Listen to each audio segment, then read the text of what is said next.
Good morning everyone. Saya Pastor Hani Saputra, menjumpai Anda kembali dari meja kerja saya di kota Brisbane, Australia. Beberapa tahun yang lalu, kira-kira 2 tahun yang lalu, ada sebuah lagu yang populer di kalangan Kristen, yaitu yang berjudul Hidup Adalah Kesempatan. Ya. Apa yang diartikan bahwa hidup adalah kesempatan? Karena satu potong kata ini bisa ditarik dalam kategori negatif maupun positif. Kesempatan apa?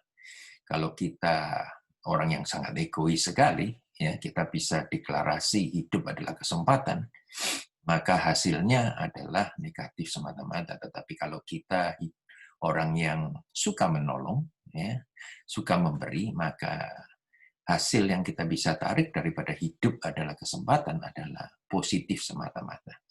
Nah, kita semua hidup dimulai dengan satu titik poin, saudara, di mana kita lahir di satu keluarga, kita dibesarkan, ya, kita bertumbuh, kita menyerap semua yang diberikan oleh keluarga itu kepada kita.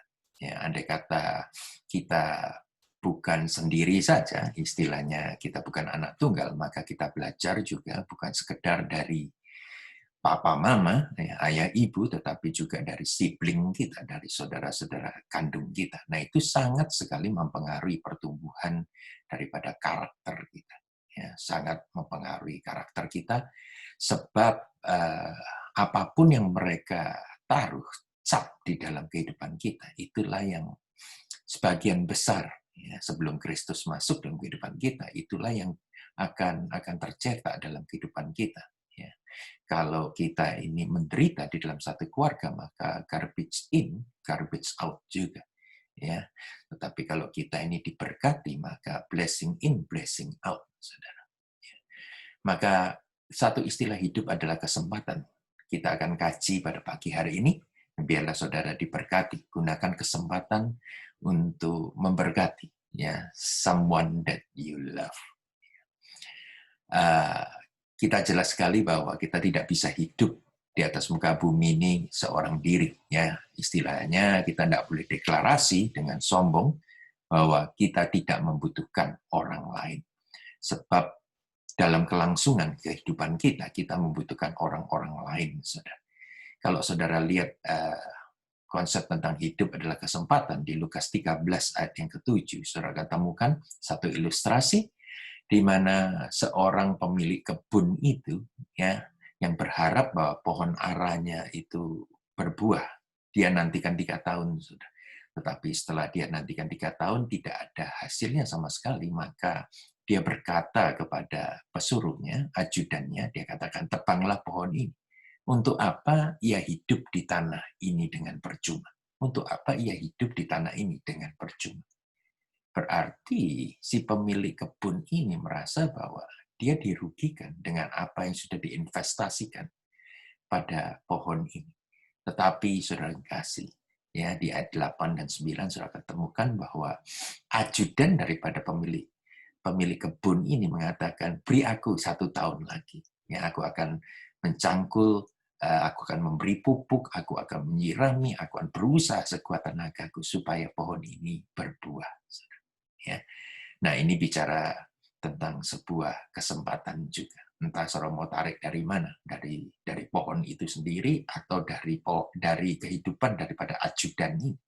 Kalau dari pohon ini jelas sekali sesuai dengan perkataan daripada si pemilik kebun, maka pohon ini cuma menyerap semuanya, menikmati tapi tidak pernah memberi. Dia cuma ngambil kesempatan aja. Take advantage aja apapun yang dia sudah terima, dia simpan sendiri. Ya. Sedangkan kalau saudara tarik daripada si ajudan dari pemilik kebun ini, maka dia memberikan yang terbaik. Dia ingin melihat bahwa orang lain berhasil. Ya, ini baik sekali untuk kita bahas.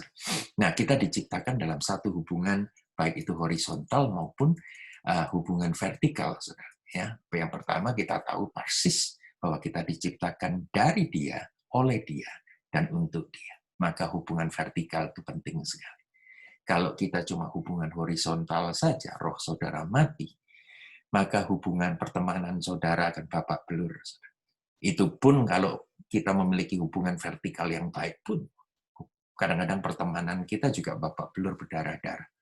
Yang jelas adalah kita tidak bisa hidup untuk diri kita sendiri. Ya, kita akan gunakan kesempatan yang Tuhan berikan, waktu, energi, ya, hikmat, ya, finance juga untuk kebaikan orang lain. Nah, itulah arti yang sejati daripada hidup adalah kesempatan. Nah, kalau andai kata bagian yang pertama tadi ya, menggunakan kesempatan bagi dirinya sendiri. Sudah zaman sekarang ini terlalu simple, terlalu sederhana sekali kita akan temukan narsisme di mana-mana. Ya, narsisme itu adalah tidak ada batasan lagi antara orang lain dan dirinya sendiri. Yang penting adalah semuanya untuk dirinya sendiri. Nah, saya yakin bahwa orang yang narsisme ini akan menganggap bahwa tidak semua orang akan mendatangkan keuntungan bagi dia. Jadi dia akan memilih-milih, saudara, dalam berteman. Jadi untuk dia ada teman yang berupa emas ataupun ada teman yang berupa kayu. Saudara. Ya, dia akan buang yang kayu, dia akan pelihara yang emas saja. Banyak sekali, saudara. Di kiri kanan saudara pastilah saudara jumpai. Ya, saudara kadang-kadang tidak dianggap sebagai orang, tidak diorangkan. Karena dilihat bahwa ya, mobil yang saudara naiki tidak sesuai dengan grup mereka, saudara disingkirkan begitu saja. Ya, itu kalau bicara tentang narsisme. Nah, bagian yang kedua ini jauh lebih baik, saudara, di mana dia gunakan kesempatan untuk memberkati orang lain. Nah, orang-orang yang demikian ini mengerti tentang pertemanan. Ya. Tidak hanya memelihara pertemanan dengan baik, tapi tidak memandang muka juga. Apabila dia berteman, dia bisa berteman dengan orang yang di atas dia bisa berteman juga dengan orang yang di bawah dia. Ya, semua penting bagi orang ini. Nah, itu penting juga untuk saudara ketahui bahwa ya di dalam hidup ini perlu emas, perlu kayu. Ya, perlu emas, perlu kayu. Kayu bukan berarti tidak ada nilainya sama sekali.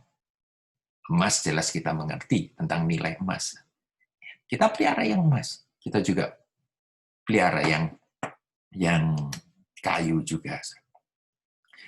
Nah, kalau saudara hidup dalam saat-saat ini sedang tenggelam, terpuruk, seolah-olah kehidupan sedang menelan saudara. Saya mau tanya kepada saudara. Biasanya yang mendekat kepada saudara gimana? Apakah yang emas ini? Yang emas ini, saudara. Kalau saudara sedang tenggelam, saudara ketemu dengan yang emas ini, maka saudara akan menemukan bahwa saudara akan tenggelam. Saudara akan tenggelam. Karena ini berat. Ya. Biasanya mereka cuma datang kepada saudara, ya, kalau yang rohani katakan kamu ada dosa mungkin, ya, kamu kurang berdoa, kamu kurang puasa. Kalau yang duniawi katakan bodoh kamu, sudah tak kasih tahu. Ya. Jangan lakukan itu. Tiru aku. Begitu sombongnya, seolah-olah hidup adalah bisa diatur oleh kepintaran dia, history dia, dan kecakapan manusia. Ini akan menenggelamkan saudara. Saudara, kalau saudara sedang terpuruk, kalau saudara sedang tenggelam, saudara membutuhkan kayu. Hanya kayu inilah yang bisa menyelamatkan saudara. Biasanya yang datang kepada saudara is a truly friend. True friend. True friend itu datang pada waktu Anda sedang susah. Oleh karena itu, kesempatan ini, ya, karena saya bicara hidup adalah kesempatan, maka Anda janganlah menggolong-golongkan. Ya, dalam hidup ini janganlah suka menggolong-golongkan. Ya, kehidupan Anda pilih yang emas, ya, Anda pilih yang kayu. No, Anda buang yang kayu. Hidup itu adalah kesempatan untuk menjadi berkat, baik bagi yang emas, baik bagi yang kayu. Ini penting sekali, ya, sebab kayu berguna, emas pun berguna. Yang terpenting adalah hidup Anda ini, yang sudah diinvestasi oleh semua berkat Tuhan. Itu bisa menjadi berkat enggak bagi orang banyak. Nah, perhatikan ini. Jangan suka menggunakan manusia demi kepentinganmu sendiri. Jangan suka menggunakan manusia demi kepentinganmu sendiri. Melainkan berikan dirimu. Berikan dirimu untuk kepentingan yang baik bagi manusia lainnya. Berikan dirimu ya, untuk kepentingan yang baik bagi manusia lainnya. Itu adalah makna daripada hidup adalah kesempatan.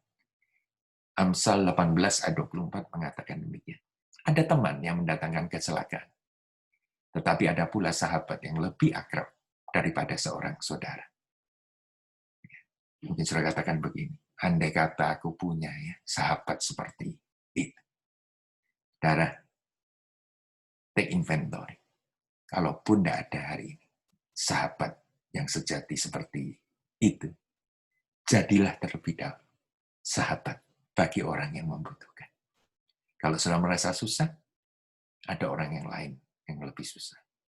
Gunakan kesempatan untuk menjadi sahabat bagi orang lain. Maka saya yakin percaya, saudara akan mengalami apa yang dikatakan kasih sejati. Saudara akan mendapatkan sahabat-sahabat sejati dalam kehidupan saudara. Itu doa saya. Itu adalah harapan saya bagi saudara. Jangan putus asa. Masih Tuhan tinggalkan 7.000 orang yang akan mendukung saudara. Orang yang akan mengasihi saudara. Orang yang akan menyupport saudara. Orang yang akan mengenapi mimpi-mimpi yang tertunda, mimpi-mimpi yang hancur dalam kehidupan saudara. Asalkan saudara menggunakan kesempatan ini untuk jadi berkat bagi orang lain, bagi kerajaan Allah. Nama Tuhan dipermuliakan. God bless you.